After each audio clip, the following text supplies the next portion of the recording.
So ayan guys, ang lalaki na nung ating mga Syrian hamsters. Ayan, hopefully maganda ang lumabas na kulay. Ayan yung recessive Doppler choco pang light. Tapos meron din isang carrier din siya ng beige galing from Baguio. So yun lang guys. So yun, what's up mga kabalbas? So yan, nagbabalik uli ang Bilad serye. Medyo matagal natin hindi nakapag-upload. So ngayon, Lunes, sobrang init dito ngayon. So pakikita ko sa iyo, pinirepair ko ngayon yung mga pagbibilaran nila. Meron tayong i-introduce na bagong vitamins, no? This is a probiotic. It contains good health to all animals na kailangan ng good bacteria, no? So ayan, pakita ko sa inyo. So ayan guys, prepare ko yung mga tub nila na paglalagyan natin ng tubig, na lalagyan natin ng probiotic. So ayan, papakita ko sa inyo kung anong probiotic ang ating gamit. So ayan, shout out sa owner.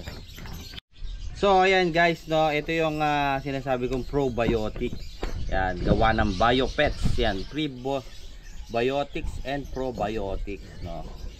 Yan yung mga ingredients. Yan. So, yan, FDA approved po ito para sa mga nakakaalam. So sa mga mag-iibon, no, kilala na to kasi siguro mga ilang buwan na rin to na i-release sa market. Yan, kilala na siya. So yun, samahan nyo ako paano ko ipapakita kung paano gamitin itong probiotic na BioPet. So ayan guys, no, nakatutok sa tab para makita nyo kung paano gamitin ang ating BioPets, no. Ito, nilagyan ko ng tubig, no, mineral, dapat mineral daw para walang chlorine. Pwede namang stock water. Tapos ako, ito unang gamit ko pa lang to. Yan, sinalo ako dyan. Yan. Kalahati lang ng takip kasi konti lang naman yung tubig. Yan, ganyan lang.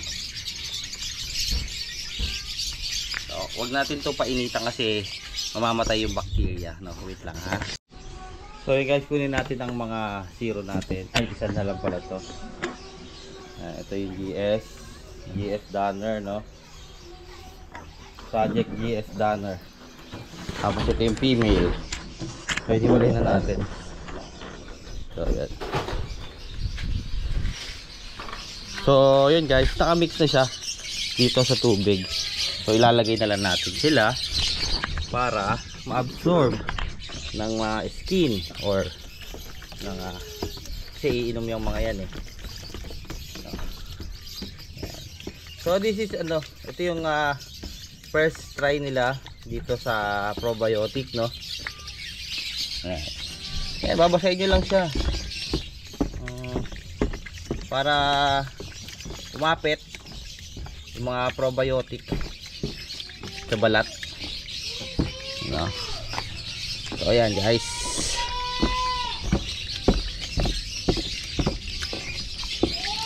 pero mas importante syempre kung makakainom sila. Yan, yun ang benefits talaga. Yun, dumumi, sayang yung biotic. So ayan guys. So ayan guys, no, habang nagbibilad sila, maya siguro mga 10 to 15 minutes or 20 minutes maximum yung absorption na try kong gagawin, no. Ayan. Yan, with probiotic na yung tubig nila, no. So yun, nagtatry tayo ng ibang method na mas maganda o mas magiging maayos yung mga ating alagang hayop, no. So pwede yan din sa mga aso, ibon, yan, sa mga halos lahat ng animals na pwedeng uminom o mag-intake ng gamot na ito. So yun, mamaya pakita ko sa inyo, ha. So ayun, after nating ibilad ng may soaking ng vitamins, no. Ayan, ibilad naman natin siya ng ng walang tubig, no? You need to dry your bearded dragon before you put in the enclosure again. So para maiwasan yung respiratory problem, no? So ayan. Ito ilalagay natin uli yung isa pang hindi natin na ilagay sa probiotic, no? So ayan, samahan nyo ako. Ayan, mga GS project natin. So ayan, syempre yung probiotic mix natin ng konti para umalo sa tubig. So abot natin yung mga bearded dragon. So nakapayong kasi tayo ngayon kasi ang init.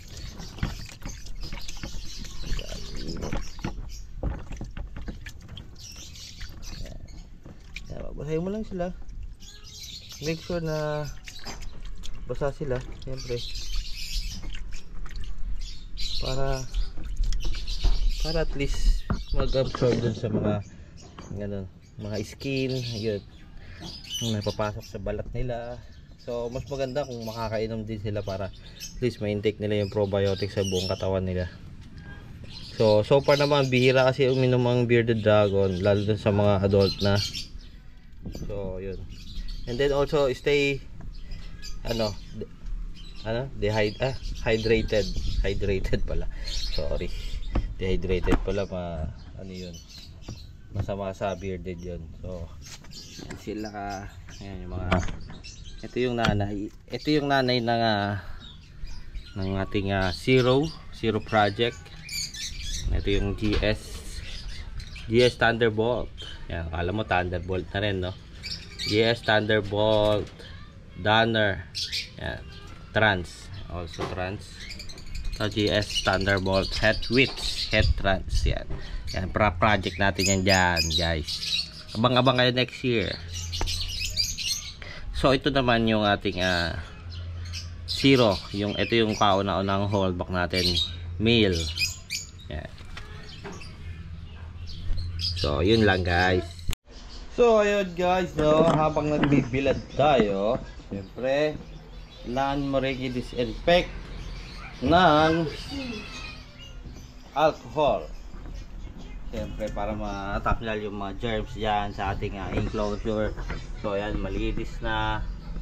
So ito yung last. Ayan.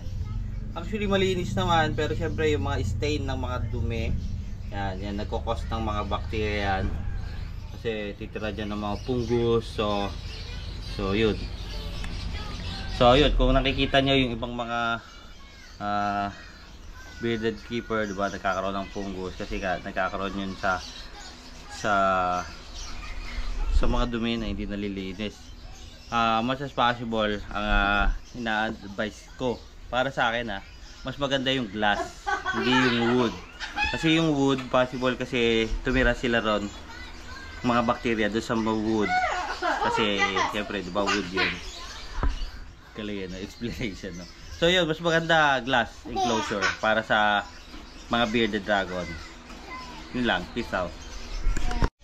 So yun, guys, dito na lang tatapos ang ating video for today. Yung bilad serye natin, siyempre mga bearded dragons ang pinakita natin ngayon. So pero pinakita ko sa just small clip ng ating hamster update, no? Ben. So yun, guys, kung hindi ka pa subscriber ko, i-subscribe mo na yan, i-like mo na rin, and i-share mo na rin kung nagustuhan mo yung ating video for today. So sana may natutunan kayo. Stay safe, peace out, God bless, and try nyo na yung biotic ng Biopets. So yun, peace out.